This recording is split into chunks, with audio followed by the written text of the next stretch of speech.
ముందుకు వెళ్దాము. నమస్తే మాతాజీ. నమస్తే. అథ పంచమ ప్రపాఠకస్య ప్రథమోర్థః. పంచమ ప్రపాఠకం మొదలైంది. దాంట్లో మొదటి అర్థము, అందులో ప్రథమ దశ అంటే మొదటి 10 మంత్రాల లోపల మొదటి మంత్రం అనగా సంఖ్యానుసారంగా సామవేదం యొక్క 391వ మంత్రం. మంత్రం యొక్క ఋషి కాణ్వః ప్రగాథః, దేవత ఇంద్రః, ఛందః ఉష్ణిక్, స్వర ఋషభః. కాణ్వః ప్రగాథః అనేటువంటి ఋషులు అన్నమాట. ఇక మంత్రం యొక్క విషయం ఏంటిదంటే ఇక్కడ వృత్రిని సంహారం. వృత్ర సంహారం అంటే వృత్రుణ్ణి చంపడం. వృత్రులెవరు? వృత్రులనగా ఏదైతే ఆవరణ ఉందో, అజ్ఞానం అనేటువంటి ఆవరణ, అసురుడు, రాక్షసుడు. ఇక్కడ వృత్రులు అంటే ఇంతవరకు కామక్రోధ లోప మోహాలు అనేటివి కూడా వచ్చాయి. అదే విధంగా ఇక్కడ మరి ఇంకా వృత్రుని గురించి చెప్తున్నారంటే అజ్ఞానం అనేటువంటి ఆవరణ ఏదైతుందో, ఆవరణ ఏదైతే ఆవరణ పొర ఉందో మనకు అప్పుడు ఏది కనబడదు. కంటికి కూడా ఏదైనా ఆవరణ వచ్చేసిందంటే, ఏదైనా పొర వచ్చిందంటే కళ్ళు కనబడవు. అదే విధంగా మనకు బయటకు చూస్తున్నప్పుడు ఏదైనా అడ్డు గోడ కానీ ఏదైనా ఉన్నదంటే కనబడదు, ప్రత్యక్షంగా కనబడదు. కాబట్టి అనుమానంతో తెలుసుకుంటామా లేదా తెలియదు. తెలుసుకోగలిగితే తెలుసుకుంటామా, లేదు లేకుంటే లేదు. అనుమానంతో ఎలా, ఒకవేళ అగ్నిని అయితే తెలుసుకోవచ్చు. ఒకవేళ అగ్ని కనబడట్లేదు కానీ పొగ కనబడుతుంది అంటే అక్కడ అగ్ని ఉన్నది అనేది. కాబట్టి ఆ విధంగా ఏదైనా కంటికి కనబడిన దాన్ని బట్టి అనుమానంతో ఊహిస్తాం అంతే. కానీ ఒకవేళ ఇక్కడ ఆవరణ అంటే అజ్ఞానం అనేటువంటి ఆవరణ కారణంగా జ్ఞానాన్ని మనము తెలుసుకోలేకపోతున్నాము. అజ్ఞానం అనే ఆవరణ కారణంగానే సత్యాన్ని తెలుసుకోలేక, సత్యనారాయణుని తెలుసుకోలేక, సత్యవ్రతము చెయ్యలేక మనము ఇంకా ఈ ప్రపంచంలో ఉండేటువంటి పనులే చేస్తున్నాము. అసలైన పరమాత్మను తెలుసుకోకున్నా కానీ ధర్మంగానైతే ఉంటున్నాము, ఇతరులకు సహకరిస్తున్నాము, ఉపకారం చేస్తున్నాము, అందరితో బాగా ఉంటున్నాము. కానీ అసలైనటువంటి పరమాత్మను పట్టుకోవడం లేదు. కాబట్టి అప్పుడు ఏమవుతుంది అంటే ఆ విధంగా బాగానే ఉంటాం, అనగా పునరపి జననం పునరపి మరణం అది జరుగుతూనే ఉంటుంది. ఎందుకంటే ధర్మపూర్వకంగా అయినా పుణ్యం మళ్ళీ జన్మ లభిస్తుంది. మళ్ళీ జన్మ లభించకుండా ఉండాలి అంటే మాత్రము కేవలము సత్యాన్ని తెలుసుకోవడమే, సత్యనారాయణుని తెలుసుకోవడం వల్లనే మళ్ళీ జన్మ లభించదు. జన్మ మరణం అనేది ఉండదు. ఎప్పటి వరకు? పరమాత్మ యొక్క 100 సంవత్సరాలు. పరమాత్మ యొక్క 100 సంవత్సరాలు ఇంతకు ముందు కూడా చెప్పాను, మళ్ళీ ఒకసారి గుర్తు చేస్తాను. ఏదైతే ఒక్క సృష్టి ఉందో, సృష్టి నడవడం అంటే ఏదైతే నడుస్తుందో ప్రపంచము అది దినము, ఏదైతే ప్రళయం జరుగుతుందో అది రాత్రి. ఇది పరమాత్మకు ఒక సృష్టి, ఒక ప్రళయము, ఒక నడిచేటువంటి సమయం ఏదైతుందో సృష్టి కాలం ఏదైతుందో అది పరమాత్మకు ఒక దినం, ఒక సృష్టి. అది తెలుసుకోవాల్సింది. ఒక సృష్టి ఎంత?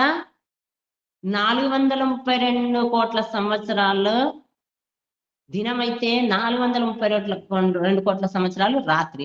ఆ విధంగా 84 అంటే 864 కోట్ల సంవత్సరాలు ఏదైతుందో అది పరమాత్మ యొక్క ఒక్క దినము. ఆ ఒక్క దినాన్ని మనము కూడబెట్టుకున్నట్లయితే వారము అంటే 7 సృష్టిలు అయితే వారం అవుతుంది. 15 సృష్టిలు అయితే 15 రోజులు అవుతుంది పరమాత్మకు. అదే విధంగా 30 సృష్టిలు నడిచినట్లయితే 30 రోజులు.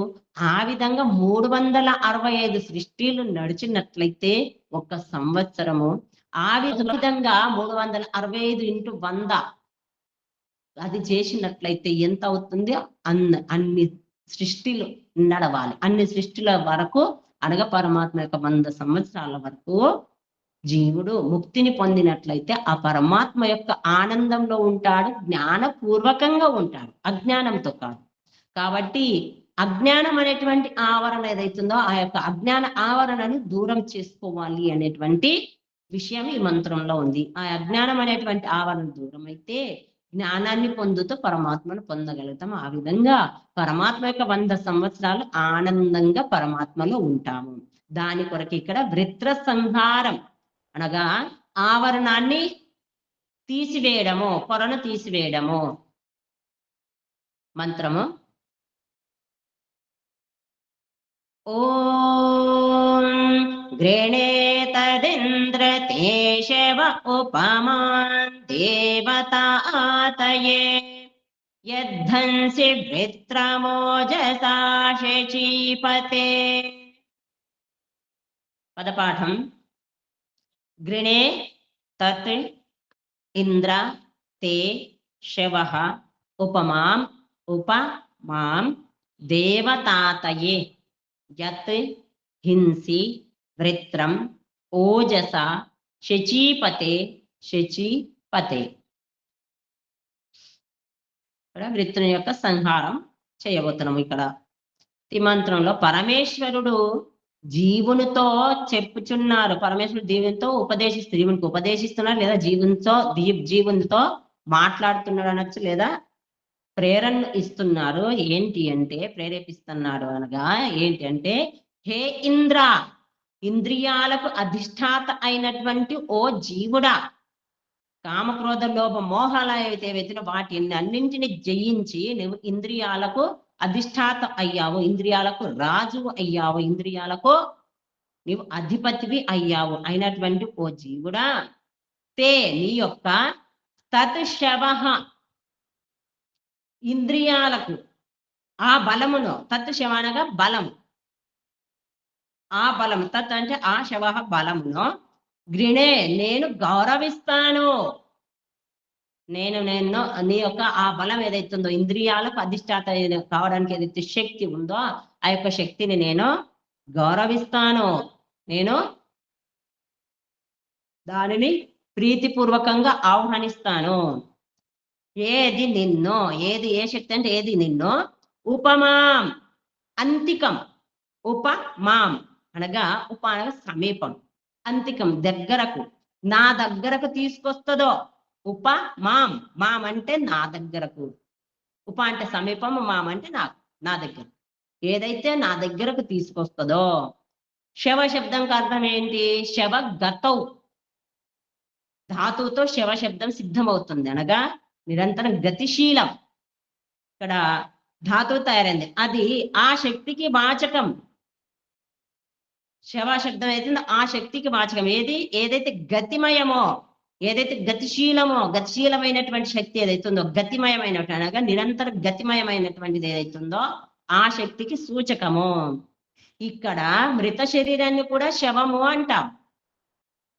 మనకందరికీ తెలిసిందే, చనిపోయేసరికలా శవాన్ని తీశారా అండి, శవాన్ని పూర్తి చేశారా, శవాన్ని కాల్ చేశారా, శవం ఉందండి ఇక్కడ, ఇంకా తీయలేదు శవం అని, ఆ విధంగా మనము శవము అని చెప్పి మాట్లాడుకుంటాం. అంటే మృత శరీరంను కూడా ఇందుకొరకే శవము అంటారు. మృత శరీరాన్ని కూడా ఇందుకొరకే శవం అంటారు. ఎందుకొరకు అంటే అక్కడి నుండి ఏదో వెళ్ళిపోయింది, ఆ శరీరంలో నుండి, ఆ శరీరం మృత శరీరం ఏదైతుందో అది ఏదో వెళ్ళిపోయింది. ఇత ప్రేతం అంటాం కదా, ప్రేతం అంటే భూతం అని అనుకుంటాం మనం.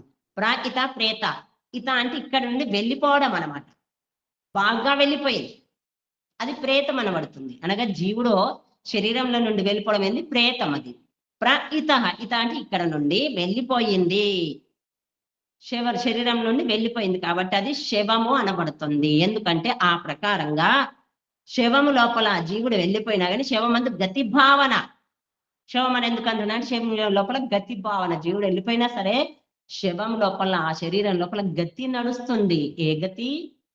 అది ఏదైతే దేనితోనైతే తయారైందో, అనగా పంచతత్వం, పంచభూతాలతో తయారైంది కాబట్టి మళ్ళీ ఆ పంచభూతాల్లో కలిసిపోయడానికి అందులో క్రియ నడుస్తుంది. కాబట్టి దాన్ని శవము అంటారు. శవం అంటే గతి భావన, క్రియాశీలమైనటువంటి శక్తిని శవము అంటారు. క్రియాశీలమైనటువంటి శక్తి ఏదైతే దాన్ని శవము అంటారు. మరియు ఇదే మనల్ని పరమేశ్వరుని వరకు చేర్చుతుంది. ఆ శవమే, క్రియాశీలం కలిగినటువంటి ఆ శవమే మనల్ని పరమాత్మ వరకు చేర్చుతుంది. అంటే ఇక్కడ అర్థం ఏంటి అంటే, జీవుడు శరీరంలో ఉన్నప్పుడు కూడా ఆ శరీరమే పరమాత్మ దగ్గరికి చేర్చుతుంది. జీవుడు శరీరంలో లేకపోతే అది పంచత్వంలో కలిసిపోతుంది. కాబట్టి ఈ శవము అనేటువంటి శరీరం ఏదైతుందో అదే పరమాత్మ దగ్గరికి తీసుకెళ్తుంది, అనగా గతిశీలమైనటువంటిది. దేవతాతయే ఈ క్రియాశీల శక్తి మాలో దివ్య గుణాలను విస్తారం చేసేది అవుతుంది. ఈ శరీరము నిరంతరం క్రియాశీలమైంది కాబట్టి అందులో ఉన్నటువంటి జీవుడు నిరంతరం క్రియాశీలుడు, జ్ఞానుడు, అనగా ఎవరైతే ఈ నిరంతరము గతిశీలమైనటువంటి శరీరం ఉందో, జీవుడు అందులో ఉంటే పరమాత్మ వైపుకు తీసుకెళ్లడం, జీవుడు అందులో లేకపోతే పంచత్వంలో కలిసిపోతుంది. కాబట్టి జీవుడు ఉన్నప్పుడు ఆ యొక్క శరీరాన్ని తన ఆధీనంలో పెట్టుకొని దాన్ని రక్షించుకొని పరమాత్మ దగ్గరికి వెళ్ళడానికి ఉపయోగించుకుంటాడు అనమాట. కాబట్టి అందులో కూడా నిరంతరం గతి నడుస్తుంది. జీవుడు ఉన్నప్పటికీ శరీరం లోపల గతి నడుస్తుంది. మనం గమనిస్తే మనకు తెలుస్తుంది.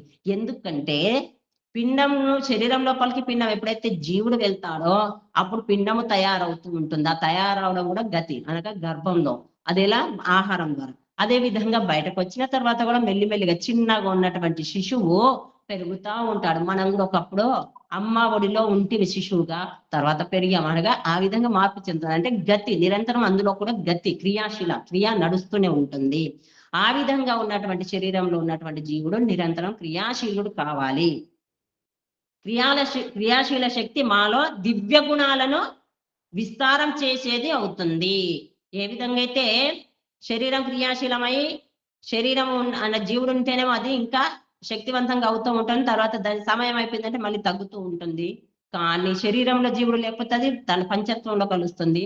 కానీ శరీరంలో ఉన్నటువంటి జీవుడు కూడా నిరంతరం క్రియాశీలుడైనట్లయితే ఆ శరీరం కారణంగానే అతడు దివ్య గుణాలను పొందగలుగుతాడు. సాధనం లేకుండా పరమాత్మ యొక్క గుణాలను పొందడం కష్టము, తనను తాను తెలుసుకోవడం కష్టం. కాబట్టి ఈ శరీర రూప సాధనం, శవం అనేటువంటి సాధనం ఏదైతుందో దానితో జ్ఞానాన్ని పొందుతాడు. జ్ఞానాన్ని పొందడం అనగా దివ్య గుణాలను విస్తారం చేసేది అవుతుంది. ఈ దివ్య గుణాలను అందించేది అవుతుంది. కాబట్టి దానిని శవం అంటారు. ఆ విధంగా జీవుడు అందులో ఉండి జ్ఞానాన్ని పొందుతూ విస్తారం చేసుకుంటాడు. ధైర్యంతో పాటు దైవిక లక్షణాలు అందులో ఉన్నప్పుడు ఆ ధైర్యం కూడా వస్తుంది. ఎప్పుడైతే దివ్య గుణాలు లభిస్తాయో దివ్య గుణాలతో పాటుగా ధైర్యంతో పాటు దైవిక లక్షణాలు నివసిస్తాయి.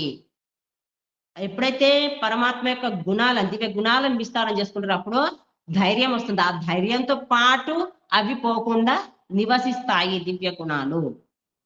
ఆచార్యుల యొక్క శబ్దాల్లో ఏంటంటే విజయమే సదాచారం. సదాచారం అంటే ఏంటి? విజయం అనగా ఏదైతే శరీరంలో ఉండే దివ్య గుణాలను అనగా ఇంద్రియాలను జయించి దివ్య గుణాలను పొందుతాడో అప్పుడు విజయం అనుకుంటుంది. అనగా దివ్య గుణాలను పొందే సదాచారం, గుణాలను పొంది ఆచారం సదాచారం ఏదైతుందో అదే విజయము. విజయమే సదాచారము, పరాజయమే అనాచారం.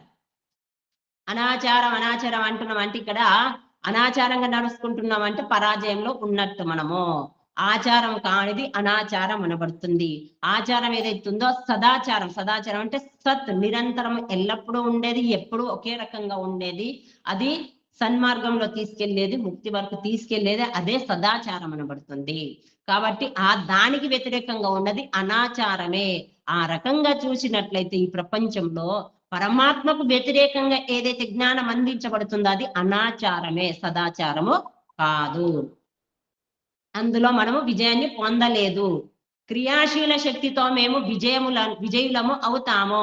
నిరంతరం క్రియాశీలమైనగా జ్ఞానపూర్వకంగా క్రియాశీలం, గతివంతులము. గతి అనగా ఇక్కడ జ్ఞానము, గమనము, ప్రాప్తి. జ్ఞానం వైపుకు వెళ్ళడము, జ్ఞానాన్ని పొందడము అనగా ఏ యొక్క జ్ఞానం? సద్జ్ఞానం అనేది ఏదైతే పరమాత్మ యొక్క జ్ఞానం, వేద జ్ఞానం. ఆ జ్ఞానాన్ని పొందినప్పుడే మేము క్రియాశీల శక్తితో మేము విజయం అవుతాము. మరియు ఈ విజయంలోనే దైవత్వం నివసిస్తుంది. ఎప్పుడైతే విజయాన్ని పొందుతామో అనగా అజ్ఞానం అనేటువంటి ఆవరణ పోయింది అంటే మనము అక్కడ సదాచారులం అవుతాము, అప్పుడే విజయాన్ని పొందుతాము. మరియు ఈ విజయంలోనే దైవత్వం నివసిస్తుంది. ఎప్పుడైతే సదాచారం అనేటువంటి విజయం కలుగుతుందో అప్పుడు అందులో దైవత్వం యొక్క దివ్య గుణాల యొక్క నివాసము ఉంటుంది. వాస్తవంగా శక్తితోనే దైవత్వం విస్తరిస్తుంది.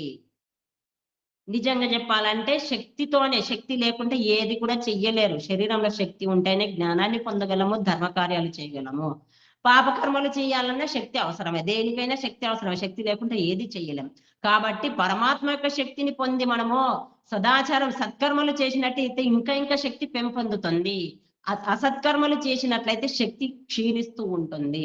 కాబట్టి అది తెలుసుకొని మెదులుకోవాలి. వాస్తవంగా శక్తితోనే దైవత్వము విస్తరిస్తుంది, దివ్య గుణాలు విస్తరింపబడతాయి. శక్తి ఉంటేనే దివ్య గుణాలను పొందగలుగుతాము. మూడవది, పరమాత్మ చెప్పుచున్నారు, నేనైతే నీ యొక్క ఈ మాటను లేదా ఈ విషయాన్ని ప్రశంసిస్తాను. భగవంతుడు ఏమంటున్నారంటే, ఓ జీవుడా, నీ యొక్క ఈ విషయాన్ని లేదా నీ యొక్క ఈ మాటను నేను ప్రశంసిస్తాను, నేను గొప్పగా చెప్తాను. ఏది అంటే, యత్ నీవు ఓజస శక్తితో, ఏ శక్తితో మరి? పరమాత్మ ద్వారా ఇవ్వబడినటువంటి శక్తి ఏదైతే ఉందో అంతిమ ధాతువు, దానినే శక్తి అంటారు. అదే దాని ద్వారానే శరీరం లోపల శక్తి వస్తుంది. అది ఓజస్సు, తేజస్సు. కాబట్టి ఆ ఓజస్సు అనేటువంటి శక్తితో వృత్రుణ్ణి అనగా జ్ఞానానికి ఆవరణ భూతమైనటువంటి కామమును, జ్ఞానంకు అజ్ఞానంలో ఉంచడానికి కారణం ఏంటి? కామము, కోరికలు. ఆ కామమును హంసి నష్టపరుస్తాడో, ఎవరైతే జ్ఞానానికి ఆవరణభూతం, జ్ఞానంను కప్పబెట్టినటువంటి కామం ఏదైతుందో, జ్ఞానాన్ని కప్పి ఉంచుతుంది, ఆ యొక్క అజ్ఞానం ఏదైతుందో, అజ్ఞానం అనేటువంటి అనగా కామమ రూపంలో ఉన్నటువంటి అజ్ఞానాన్ని నష్టపరుస్తారో, నాశనం చేస్తారో, దానిని పూర్తిగా సమూలంగా తీసివేస్తారో. వాసన లేదా కోరికల యొక్క వినాశనం కూడా శక్తిని అపేక్షిస్తుంది. కోరికల యొక్క వినాశనం, కోరికల యొక్క ఏదైతే కామం ఏదైతే దానిని కూడా నాశనం చేయాలంటే దానికి కూడా శక్తి అవసరమే. శక్తి లేకుంటే చెయ్యలేడు కోరికలు నాశనం. బలహీనుణ్ణి వాసన కూడా ఎక్కువ ఇబ్బంది పెడుతుంది. బలహీనుడైనటువంటి వారిని ఏదైతుందో కోరికలు, బలహీనంగా ఉన్నాడు కానీ కోరికలు బాగున్నాయి, అప్పుడు ఏమవుతుందో అది తీర్చుకోలేక ఇబ్బంది పడతారు. కాబట్టి బలహీనుణ్ణి కోరికలు కూడా బలహీనుణ్ణి కూడా ఇబ్బంది పెడతాయి కోరికలు. కాబట్టి అజ్ఞాన రూపంలో జ్ఞానానికి ఆవరణభూతంలో ఉన్నటువంటి ఆ కోరికను పూర్తిగా సమూలంగా తీసివేయాలి. దానికి కూడా శక్తి అవసరము. ఓ ఇంద్రియాలకు అధిష్టాత అయిన జీవుడా, నాలుగో విషయము, ఓ ఇంద్రియాలకు అధిష్టాత అయినటువంటి ఓ జీవుడా, నేను నిన్ను ఇందుకే ప్రశంసిస్తాను. నేను నిన్ను ఇందుకొరకే ప్రశంసిస్తాను. ఎందుకంటే నీవు శచీపతే, శక్తికి పతివి, స్వామి అవుతావు. శక్తికి ఎప్పుడైతే నువ్వు స్వామి అవుతావు అప్పుడు నేను ప్రశంసిస్తాను. శక్తికి స్వామి కాబట్టే నేను ప్రశంసిస్తాను. అనగా ఏ శక్తి అయితే నేను నీ కొరకు ఉత్తమమైనటువంటి ఈ ప్రాకృతిక పదార్థాల్లో, భౌతిక పదార్థాల లోపల ఉత్తమమైనటువంటి వస్తువు ఏదైతుందో అదే శక్తి, లేదా అదే ఓజస్సు, అదే లేదా వీర్యం అనబడుతుంది, అదే సోమం అనబడుతుంది. దానికి నీవు స్వామి అవుతావు. అందుకే నిన్ను ప్రశంసిస్తాను. శక్తి లేకుండా జీవుడే లేడు. శక్తి లేకపోతే జీవుడు లేడు. శక్తి లేకుండా జీవుడు ఏం చేయలేడు. కాబట్టి శక్తి లేకుంటే జీవుడే లేడు. జీవునిలో శక్తి ఉన్నదా మరి? కాదు. జీవుల శక్తి కాదు, జీవుడే శక్తి. ఆ శక్తే జీవుడు. ఈ శక్తితో అతడు పరమాత్మ సమీపంలో చేరుకోవాలి. జీవుల్లో శక్తి ఉన్నది, ఆ శక్తితో పరమాత్మను చేరుకోవాలి ఆ జీవుడు. తనలో దివ్య గుణాలను విస్తారం చెయ్యాలి. శక్తి ద్వారా పరమాత్మను చేరుకోవాలి, మరియు తన యందు దివ్య గుణాలను విస్తారం చేసుకోవాలి. ఒకటేంది, శక్తితోనే పరమాత్మ దగ్గరికి చేరుకోవాలి. రెండవది దివ్య గుణాలను విస్తరింపజేసుకోవాలి, వ్యాపింపజేసుకోవాలి. మూడవది జ్ఞానంకు ఆవరణభూతమైనటువంటి కామాన్ని విధ్వంసం చెయ్యాలి. ఈ శక్తిని పొందేందుకు సాధనం ఇది. అనగా అతడు ఇంద్రుడు, అనగా ఇంద్రియాలకు అధిష్టాత అయినట్లయితే శచీపతి. నాలుగోది శచీపతి, శక్తులకు స్వామి కూడా అవుతాడు. ఈ విధంగా ఈ వ్యక్తే పరమాత్మను నిజమైనటువంటి గానం చేసేవారు. ఎవరైతే శక్తితో పరమాత్మ యొక్క సన్నిధిలో చేరుకుంటారో, పరమాత్మ యొక్క ఉపాసన చేస్తారో, మరియు ఆ శక్తి ద్వారానే దివ్య గుణాలను తన యందు విస్తరింప చేసుకుంటారో, మరియు ఆ శక్తి ద్వారానే జ్ఞానాన్ని కప్పి ఉంచినటువంటి కామాన్ని విధ్వంసం చేస్తారో, మరియు ఆ శక్తి ద్వారానే శక్తికి స్వామి అవుతాడో, అప్పుడు ఆ వ్యక్తి పరమాత్మ యొక్క నిజమైనటువంటి గానం, నిజమైనటువంటి స్తుతి చేసేవారు ప్రగాతులు అనబడతారు. నిజమైనటువంటి స్తుతి చేసేవారు ప్రగాతులు. ఉత్కృష్ట స్వభావం కలవారైందని వారు ఘోర. ఉత్కృష్ట స్వభావం అంటే ఉత్కృష్టమైనటువంటి విచారాలు కలిగినందున అతన్ని ఘోర. మరియు కణకణము చేసి శక్తి సంచయం చేసుకున్నందున కాన్వుడు అయ్యాడు. ఒక్కొక్క కణాన్ని, అనగా జ్ఞాన కణాన్ని కూడబెట్టుకొని జ్ఞాన సంపన్నుడు కావడము, ఒక్కొక్క శక్తి కణాన్ని పోగు చేసుకొని శక్తివంతుడు అవడం, అది అందుకనే కాన్వుడు అనబడినాడు. ఈ విధంగా ప్రగాథ, కాణ్వ ఘోరం. కాబట్టి ఇక్కడ 4 రకాలుగా చెప్పబడింది. ఏంటి? శక్తి ఉంటేనే పరమాత్మ యొక్క ఉపాసన చెయ్యగలం. శక్తి లేకపోతే పరమాత్మ యొక్క ఉపాసన చెయ్యలేము. ఎందుకు అంటే సాధన శక్తి ఉంటేనే సాధనాలను ఉపయోగించుకోగలుగుతాడు కదా. పరమాత్మ యొక్క స్తుతి చేయాలంటే సాధనం అవసరం. ఆ సాధనం ఏమవుతుంది? జీవుల లోపల శక్తి లేకపోతే సాధనం బలహీనపడుతుంది. అదే విధంగా జీవుల్లో కూడా శక్తి ఉండాలి. జ్ఞానరూప శక్తి, ధైర్యం అది ఉంటేనే పరమాత్మ యొక్క పూజ చెయ్యగలుగుతాడు. శక్తి లేకుంటే చెయ్యలేడు. కాబట్టి ఆ శక్తి ఎక్కడి నుండి లభిస్తుంది అంటే పరమాత్మ నుండే. కాబట్టి ఆ శక్తిని తనను రక్షించుకోవాలంటే పరమాత్మనే పట్టుకోవాలి. పరమాత్మనే పట్టుకున్నట్లయితే శక్తి వస్తుంది. శక్తి ద్వారా పరమాత్మ సమీపంలో చేరుకోగలుగుతాడు. కాబట్టి పరమాత్మను స్తుతించడమే ఇక్కడ.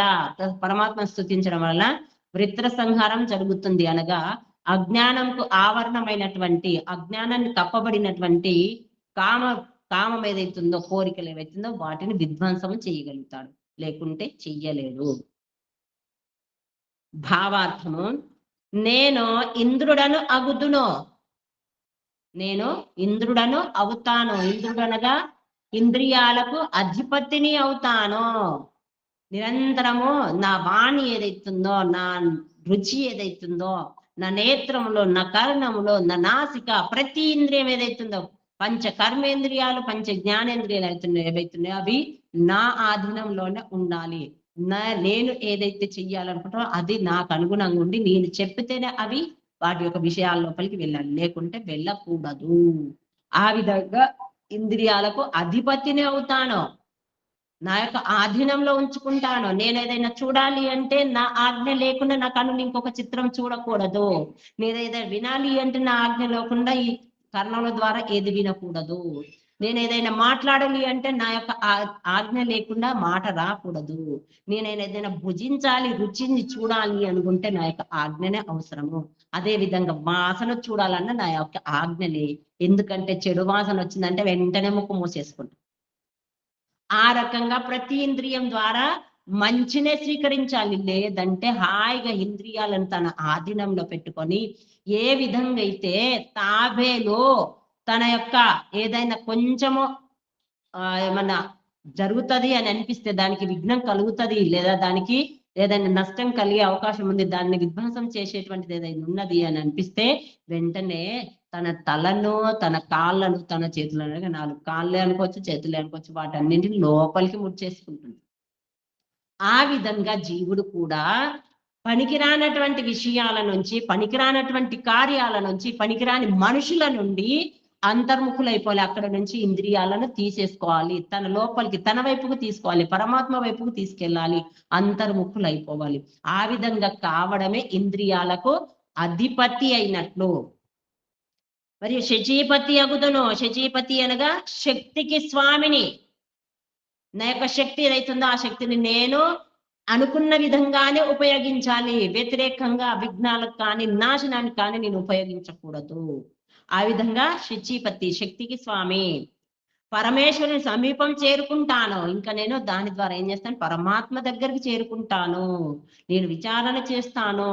అందరూ వస్తున్నారు, ఇక్కడికి రండి, అక్కడికి రండి, ఇది చేద్దాము, అది చేద్దాము, నాకు ఇది కావాలి, అది కావాలి, ఆ విధంగా పిలిస్తే అక్కడికి వెళ్తున్నాం. అదే విధంగా ఇంద్రియాలు కూడా మనల్ని ఎప్పుడు చెప్తాయి, కళ్ళు చెప్తాయి, నీవు అక్కడ చూడు, ఇది చూడు, దాన్ని చూడు, అది చూడు, ఇది చూడు అని తీసుకెళ్తాయి. పచ్చ కనబడిందంటే కళ్ళు అక్కడికి వెళ్ళేస్తాయి అనమాట. అదే విధంగా ఏదైనా చెవులకు వినబడిందంటే, ఎవరైనా మన గురించి చెడుగా చెబుతున్నారా అంటే ఏమవుతుంది, మన చెవులు ఇక్కడ ఉండి కూడా అక్కడ వెళ్ళిపోతాం. అసలు మనం ఇక్కడ ఉండనే ఉండం. ఎంత శ్రద్ధతో లీనమైపోతామో ఇక్కడ మనం పట్టి కదిలించిన వాళ్ళకు తెలియకుండా ఆ విధంగా లీనమవుతాం. అలాంటి విషయాలకు నేను వెళ్ళకూడదు. అలాంటి మాటలు నేను వినకూడదు. పనికిరానటువంటి చిత్రాలను నేను చూడకూడదు. ఇతరుల యొక్క పనికిరాని ఏవైతే వాటిని నేను చూడకూడదు. ఇతరులే కాకుండా బయట ప్రపంచంలో ఏదైనా సరే చెడును నేను చూడకూడదు. నా కనులతో చెడును చూడకూడదు. ఆ విధంగా అదే విధంగా నా నోరు ఎప్పుడు మధురంగానే పలకాలి. మధురమైనటువంటి మాటలను చెప్పాలి. నిరంతరము పరమాత్మ యొక్క విషయమే చెప్పాలి. పరమాత్మ యొక్క చర్చనే జరగాలి. పరమాత్మ గురించే నేను ఉచ్చరించాలి. ఆ విధంగా నేను నా నోటిని అదుపులో పెట్టుకుంటాను. ఇక రుచి చూడాలి అంటే, నాలుక ద్వారా రుచి అంటే పరమాత్మ యొక్క రుచిని అనుభూతి చెందాలి నేను. ఈ భౌతిక పదార్థాలలో మునిగిపోయి నన్ను నేను నాశనం చేసుకోవడం కాదు. ఆ విధంగా చేతుల ద్వారా నేను ఏవైనా క్రియలు చేయాలంటే పరమాత్మ ఏదైతే ఆదేశించాడో, వేదానుకూలంగా ఏదైతే చెప్పబడిందో ఆ క్రియలే నేను చేస్తాను. ఒకవేళ దానికి వ్యతిరేకంగా ఎవరైనా క్రియలు చేస్తే నేను చెయ్యను. ఒకవేళ చేసిన కాడికి నన్ను ఎవరైనా పిలిస్తే నేను అక్కడికి వెళ్ళను. ఎందుకంటే పరమాత్మకు విరుద్ధంగా నేను నడుచుకోను. ఆ విధంగా దృఢంగా కావాలి. నా కాళ్ళను అక్కడికి పంపించను. కాబట్టి ఆ విధంగా దృఢంగా అయినట్లయితే అప్పుడు పరమాత్మ యొక్క కృప కలుగుతుంది. అప్పుడు పరమాత్మ మనల్ని ప్రశంసిస్తాడు. ఎప్పుడైతే పరమాత్మ ఆ జీవుని ప్రశంసిస్తాడో అప్పుడు ఆ ప్రకృతి కూడా మన వైపుకు వస్తుంది. మనం ఎంతసేపు ఏం చేస్తామంటే పరమాత్మకు వ్యతిరేకంగా చేసేటువంటి క్రియల లోపల ఎవరైనా పిలిచేసరికల్లా రాకపోతే వాళ్ళు ఏమనుకుంటారో, మన దగ్గరికి వస్తారో లేదో, మనం ఏదైనా చేస్తే మనకు సహకరిస్తారో లేదో, ఈ ఆలోచనల కారణంగా మనం అందులో మునిగిపోతూ పూర్తిగా పరమాత్మకు దూరం అవుతున్నాం. కాబట్టి ఆ సంశయం ఉండకూడదు. మొన్నటి మంత్రంలో ఏమొచ్చింది? 89వ మంత్రంలో పరమాత్మను ఎవరైతే పూజిస్తారో వాళ్ళకి ఏ లోటు ఉండది అని చెప్పబడింది. నిజంగా పరమాత్మను నమ్మినట్లయితే, నిజంగా పరమాత్మనే మనం ఇది చేసినట్లయితే పరమాత్మకు వ్యతిరేకంగా ఎక్కడ కూడా నడుచుకోకూడదు. ఎవరి గురించి విచారణ చేయాల్సిన అవసరం ఉండదు. కాబట్టి ఆ విధంగా నేను నా యొక్క ఇంద్రియాలను, కర్మేంద్రియాలు కానీ, జ్ఞానేంద్రియాలు కానీ, మరియు రెండింటిని కలిపేటువంటి మనసు, మానసిక ఆంతరిక ఇంద్రియం ఏదైతే దానిని నేను నా అదుపులో పెట్టుకుంటాను, వ్యతిరేకంగా తీసుకెళ్ళను. ఆ విధంగా పరమాత్మ సమీపంకు చేరుకుంటాను. దివ్య గుణాలను విస్తరింపజేసుకుంటాను. ఇంకా నేనేం చేస్తాను? నా లోపల దివ్య గుణాలను, పరమాత్మ యొక్క దివ్య గుణాలు ఏవైతున్నాయో అంతర్ముఖుడనైనట్లయితే పరమాత్మ యొక్క జ్ఞానం అందుతుంది. కాబట్టి ఆ యొక్క జ్ఞానాన్ని నేను నాలో విస్తరింప చేసుకుంటాను. మరియు వృత్రుల వినాశనం చేస్తాను, వృత్రుల సంహారం చేస్తాను. వృత్రులు ఎవరు? ఎవరైతే అనగా నాలో ఉన్నటువంటి అజ్ఞానం అనేటువంటి కామ క్రోధాదులు అనేటువంటి శత్రువులు ఉన్నారో ఆ కామ క్రోధాదుల శత్రువుల కారణంగా నా యొక్క జ్ఞానం ఏదైతుందో అది కప్పబడిందో దానిని నేను పూర్తిగా సమాప్తం చేసేసి ఆవరణను తీసేసుకుంటాను.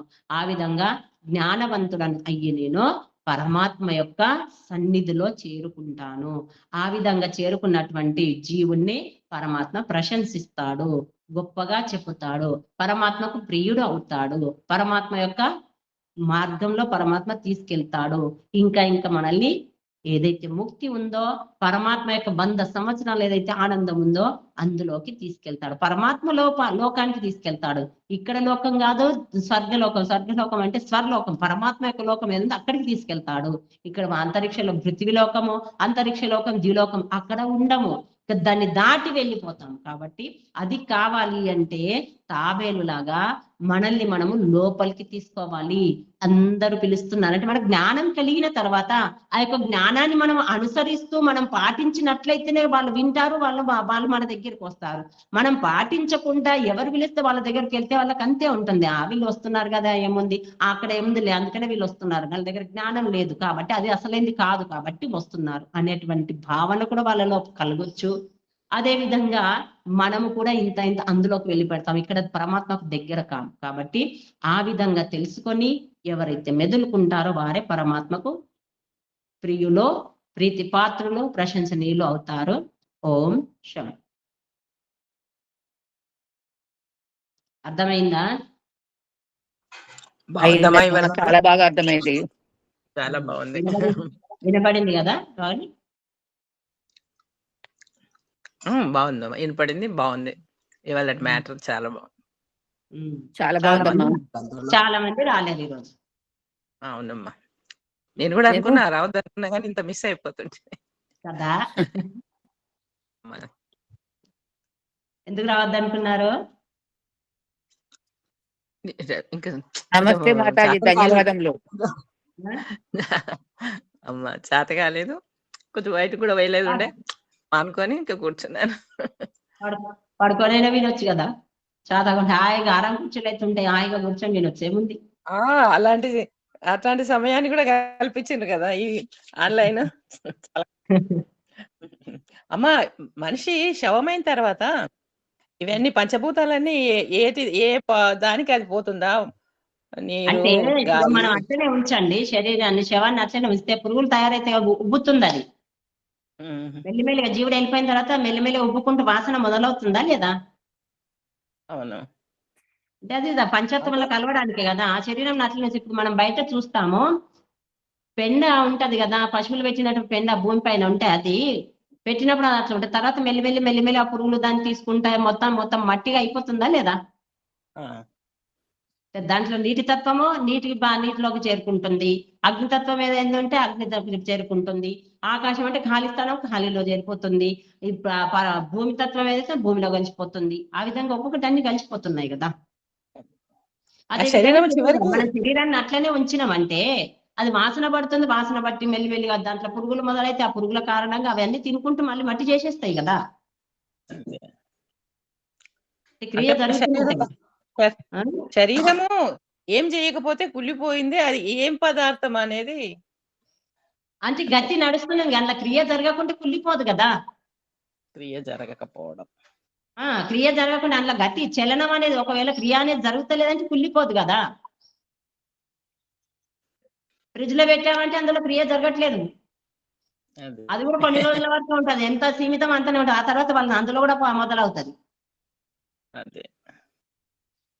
దాంట్లో ఆ తక్కువ క్రియ మెల్లిగా జరగడం నడుస్తుంది వల్ల అనమాట. దాంట్లో కూడా క్రియ నడుస్తుంది కానీ మెల్లిగా చాలా తక్కువగా నడుస్తుంది. క్రియ లేకుండా ఏది లేదు. అర్థమైందమ్మా. బాగుంది వాళ్ళే. అందరు మిస్ అయ్యారు చాలా మంది. అవునమ్మా. ఎంతమంది 13 మెంబర్స్ వచ్చారు? 13 అంటే 20 ఉన్నారు. 20 అయ్యారు మొత్తం. 20 ఉన్నారు మాతాజీ, 20 ఉన్నారు. వీళ్ళు సుజాతమ్మ గారు, పద్మమ్మ గారు, వాణి గారు ఇలా మంచిగా అర్థం చేసుకునే వాళ్ళు వీళ్ళు రాలేరు కదా. ఇంకా వాళ్ళకి మిస్ అయింది. ఒక్కళ్ళు ఉన్నా కానీ వాళ్ళు ఒకరికొకరు చెప్పుకుందరు. వాళ్ళు మీరు చెప్పండి పద్మమ్మ గారు చెప్పగలిగినట్ల.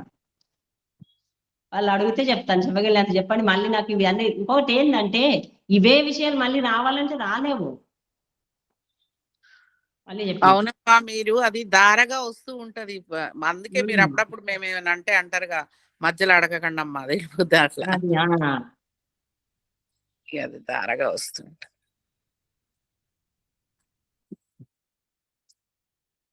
సరే, ప్రార్థన చేసుకుందాం.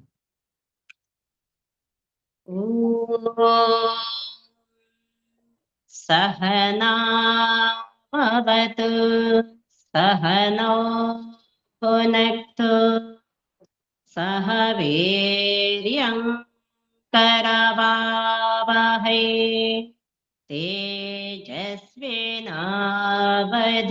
తేజస్వినావధీతమస్తు మా విద్విషావహై. ఓం శాంతి శాంతి శాంతి. సర్వే